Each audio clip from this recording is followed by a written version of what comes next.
Bonjour à toutes et à tous.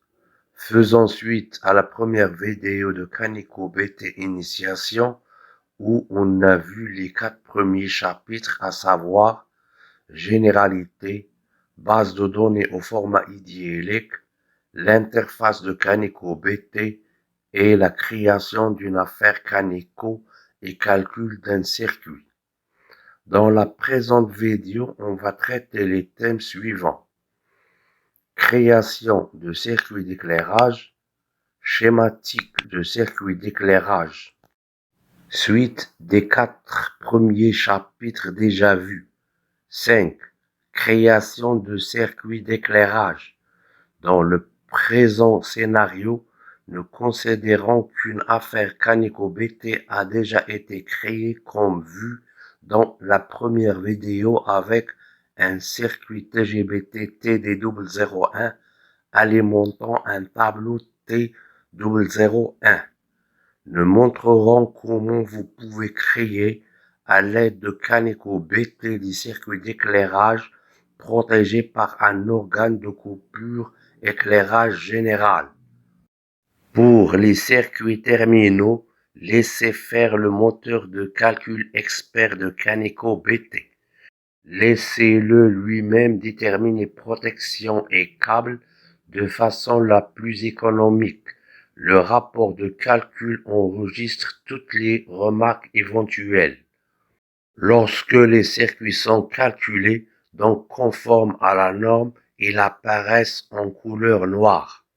Pour créer un circuit d'éclairage, vous devez sélectionner auparavant le tableau qui l'alimente. Sélectionnez pour ce cas de figure T001. Sélectionnez jeu de barre.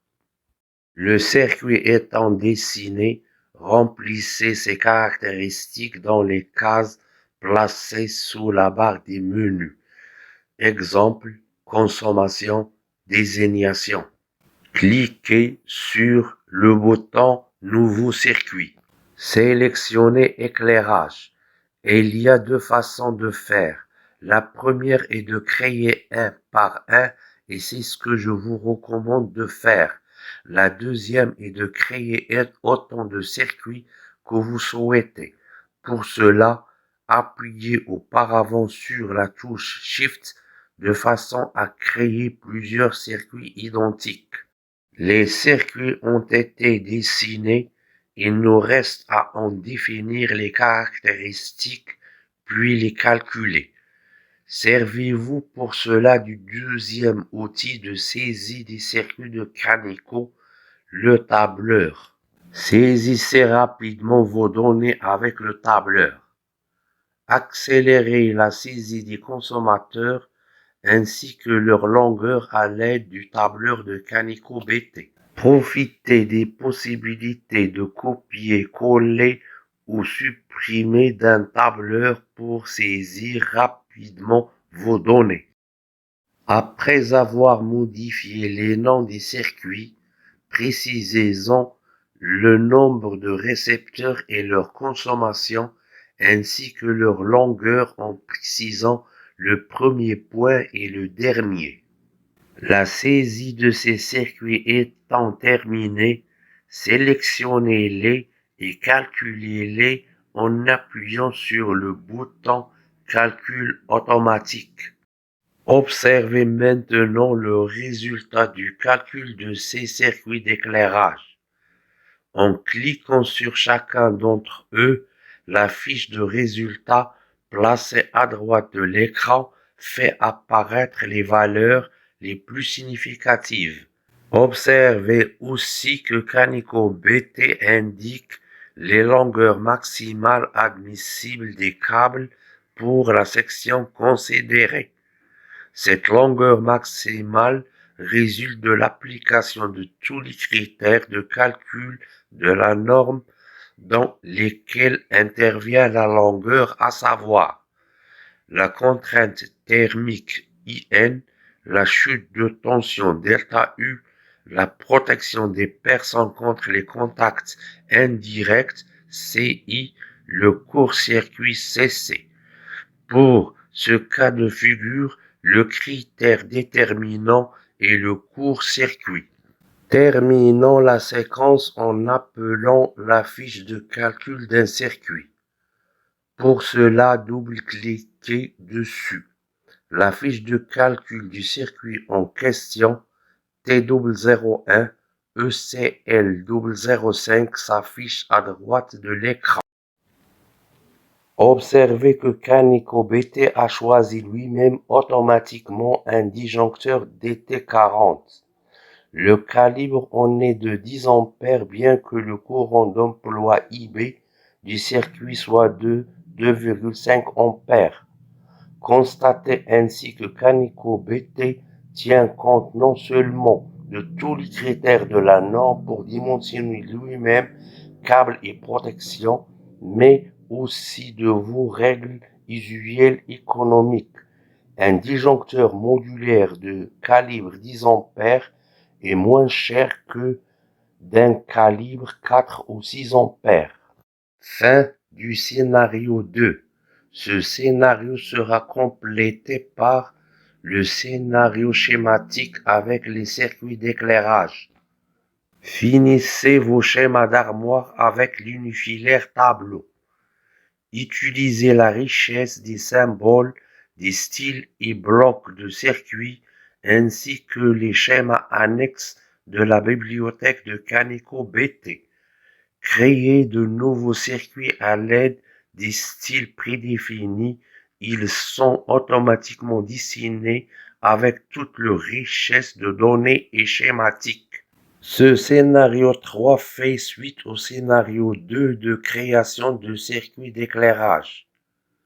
Nous montrerons comment vous pouvez représenter à l'aide de l'outil de saisie unifilaire tableau les circuits simples de commande d'éclairage ainsi que ceux non calculés tels que les éclairages de sécurité.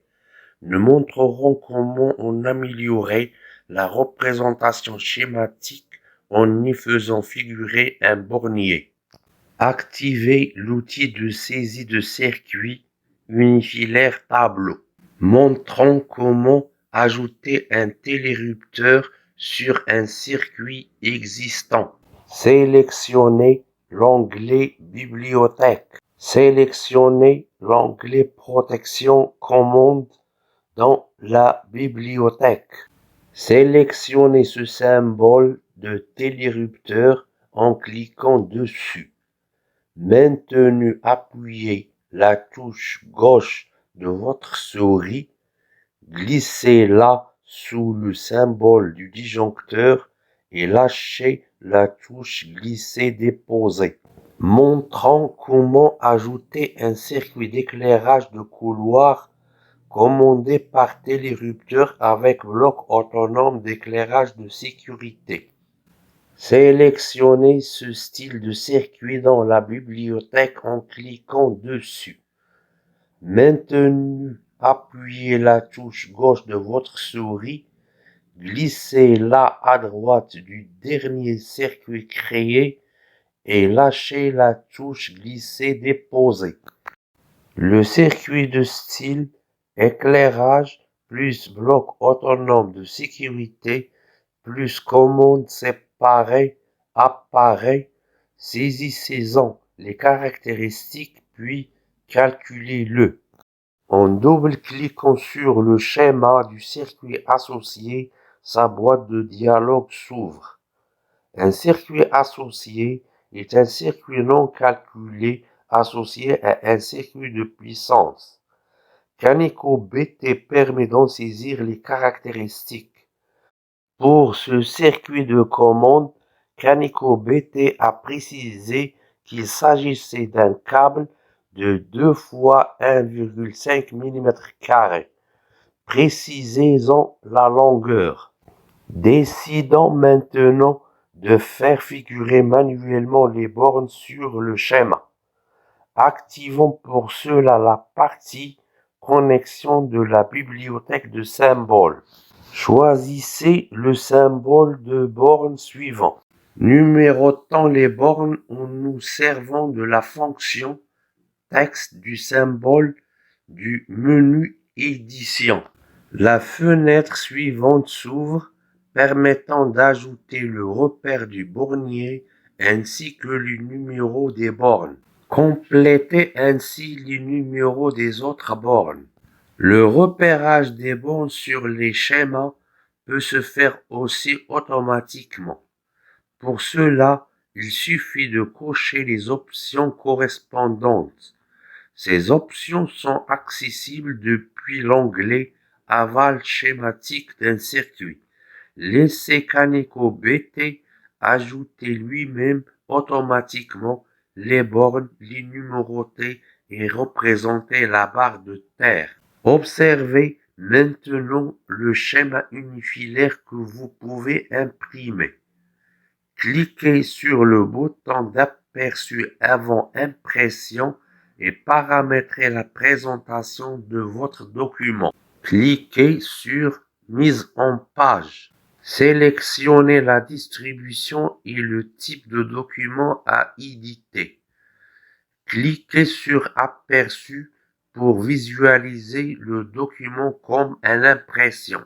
Vous obtenez le document suivant. Vous pouvez également insérer des blocs de schéma en format AutoCAD et même des textes si vous disposez du module P10. Ceci vous permet de représenter les schémas des circuits auxiliaires ou remplacer les symboles de contenu par ceux dotés d'une barre de terre. Vous pouvez ainsi obtenir le schéma suivant. Ce scénario 3 est terminé. Il sera complété dans la prochaine vidéo par le scénario 4 qui traite la création des circuits de prise de courant.